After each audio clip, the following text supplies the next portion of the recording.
Dear friends, इस lecture में हम देखेंगे कि हम बफर सॉल्यूशन की पीएच के लिए कौन सी इक्वेशन यूज कर सकते हैं और फिर उस इक्वेशन को बगैर कैलकुलेटर के कैसे यूज कर सकते हैं।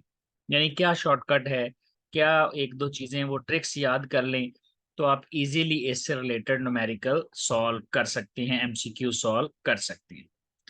तो बफर सॉल्यूशंस के लिए जो इक्वेशन है इनकी पीएच के लिए, उसको कहते हैं Henderson Hasselbalch equation, Hasselbalch equation. और ये इक्वेशन होती है pH is equal to pK plus log salt over acid. अब पीके किसी भी एसिड का कांस्टेंट होगा।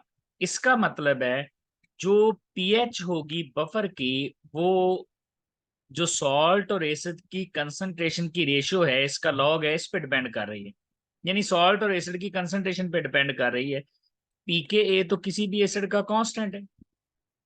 अब अगर सॉल्ट और एसिड की कंसंट्रेशन आपस में बराबर आ जाए, बराबर आने से क्या मुराद है, ये कैंसिल करेंगे, लॉग क्या आ जाएगा, वन। और अगर लॉग वन आएगा तो ये जीरो हो जाएगा, लॉग वन जीरो होता है। तो इसका मतलब है पीएच बराबर आ जाएगी पीके के। तो पीएच इज इक्वल टू पीके अगर सॉल्ट और एसिड आपस में बराबर आ जाते हैं।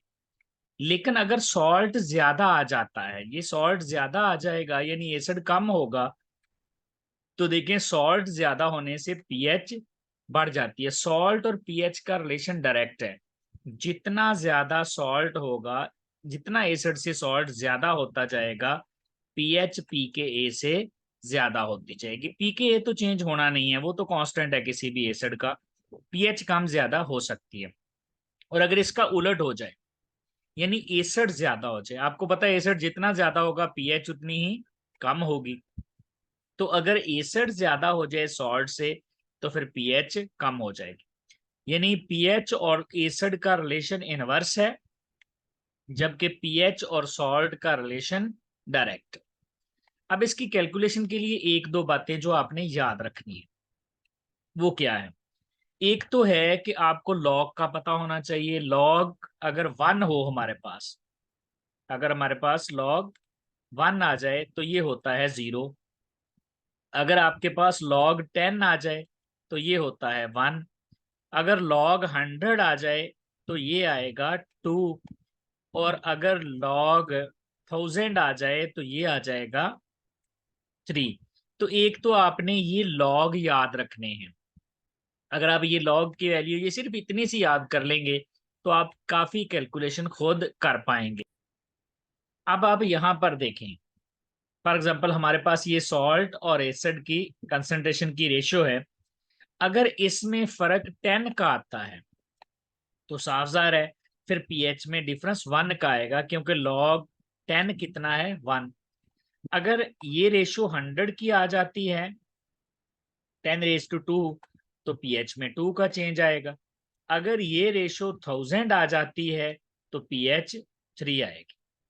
फॉर एग्जाम्पल मेरे पास डाटा है कि एक एसिड है, उसका जो पीके है वो 4 है। उसमें जो सॉल्ट की कंसंट्रेशन है, एस फॉर सॉल्ट में लिख रहा हूं, सॉल्ट की कंसंट्रेशन है वो वन है। और इसमें एसिड की कंसंट्रेशन जो है वो है 0.1। ये डाटा है, हमने निकालनी है पीएच। अब आप क्या करें, इनका इसकी रेशियो निकालने पहले सॉल्ट, पहले तो ये देखें सॉल्ट ज्यादा है, सॉल्ट 0.1 है, acid salt sorry salt one है और एसिड 0.1 है। अगर सॉल्ट ज्यादा है तो इसका मतलब है पीएच पीके से ज्यादा आएगी। पहली बात तो कंफर्म होगी कि आंसर 4 से ज्यादा आएगा, क्योंकि सॉल्ट ज्यादा है तो पीएच पीके से ज्यादा, पीके 4 है तो पीएच ज्यादा आएगी। अब कितनी ज्यादा आएगी, अब आप इसको सॉल्व कर लें। देखें आपके पास ये सॉल्ट ओवर एसिड की रेशियो है। सॉल्ट कितना है, वन। और एसिड कितना है, 0.1। अगर आप इसको सॉल्व करेंगे ये पॉइंट ऊपर चले जाएगा, 1/10 करने से 10 हो जाएगा ऊपर। यानी ये वन है ओवर 0.1 है। और अगर आप इसको भी सॉल्व करना चाहते हैं तो पॉइंट खत्म करके 1/10 कर दें और फिर ये 10 ऊपर चले जाए। तो अगर दोनों में 10 का फर्क है तो log 10 कितना होता है? 1। इसका मतलब है पीएच में 1 का डिफरेंस आएगा।